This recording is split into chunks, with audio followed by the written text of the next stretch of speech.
It's 1918, on the Western Front, 2 a.m. The soldiers of the 102nd Infantry Regiment are asleep in the muddy trenches of France, unaware that a lethal cloud of poison gas is drifting toward their position. Suddenly, a 20-pound brindle dog starts barking. He bites at the men's boots and races through the trench, pulling at their uniforms, until every soldier is awake with their gas masks secured.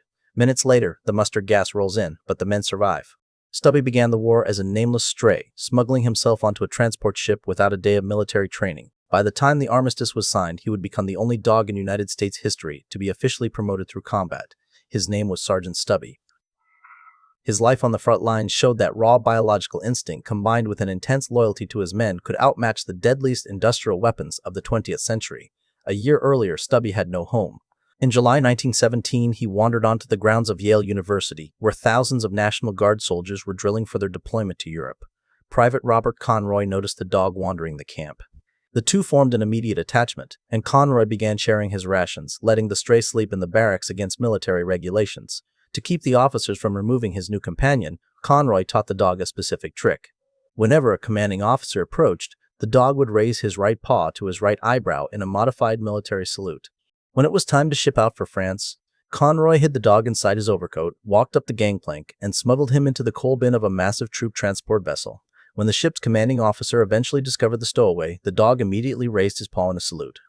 The officer was so impressed that he allowed the dog to stay, effectively transforming an illegal stowaway into a recognized mascot with official frontline orders. By February 1918, the 102nd Infantry reached the Quéménes-Danes sector. Stubby was plunged into a chaotic environment of constant artillery fire and poison gas. During his first few weeks in the trenches, Stubby inhaled a small amount of mustard gas. He was sent to a field hospital where he recovered, but the injury sensitized his respiratory system, turning his natural anatomy into an early warning radar. This animation compares the sensory radius of a human to a dog. A human nose has about 6 million olfactory receptors, while a dog's nose contains roughly 300 million. Because of this density, Stubby could detect trace amounts of dichlorodiethyl sulfide at parts per trillion concentrations, far below the threshold of any human instrument. Dichlorodiethyl sulfide is a highly toxic chemical compound commonly known as mustard gas. When he wasn't warning his unit about incoming attacks, Stubby walked the aisles of Red Cross field hospitals. After taking shrapnel to his chest at the Battle of Seicheprey, he spent his recovery time lying next to wounded soldiers, providing a calming presence long before hospitals formally recognized animal-assisted therapy. He operated as an organic detection system that actively kept the men of the 102nd alive when their own technology fell short. By the autumn of 1918, the regiment was fighting in the dense, heavily contested woods of the Argonne Forest. During a patrol, Stubby caught a scent, broke away from Conroy's side, and crashed into the thick underbrush. He had zeroed in on a German intelligence operative who was hiding in the bushes, mapping out Allied trench positions. The spy tried to run, but Stubby clamped his jaws onto the man's leg, tripped him into the mud, and held him down until American reinforcements arrived to complete the capture.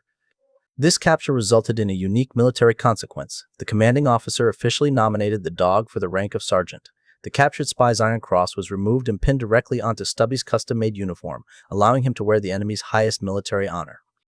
By capturing an enemy combatant, Stubby became a tactical operative who officially outranked Private Conroy, his own human handler.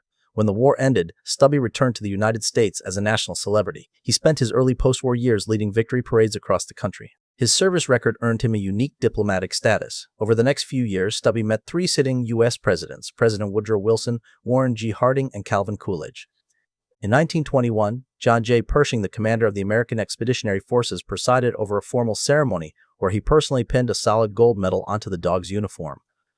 Stubby spent his retirement attending Georgetown Law School alongside Conroy, where he spent his weekends as the official halftime mascot for the university's football team. After the mechanized devastation of the First World War, Stubby offered the American public a pure hero to celebrate. Sergeant Stubby died in Conroy's arms in 1926. To mark his passing, the New York Times published a half-page obituary detailing his military campaigns. His physical remains and his heavily decorated uniform were preserved, and they sit on permanent display today at the Smithsonian National Museum of American History. In the centuries since his death, no other dog in a U.S. conflict has earned a rank through documented combat action. Sergeant Stubby's career provided the blueprint for the modern military working dog, showing how a stray mutt from Connecticut could influence the outcome of a battle through loyalty alone.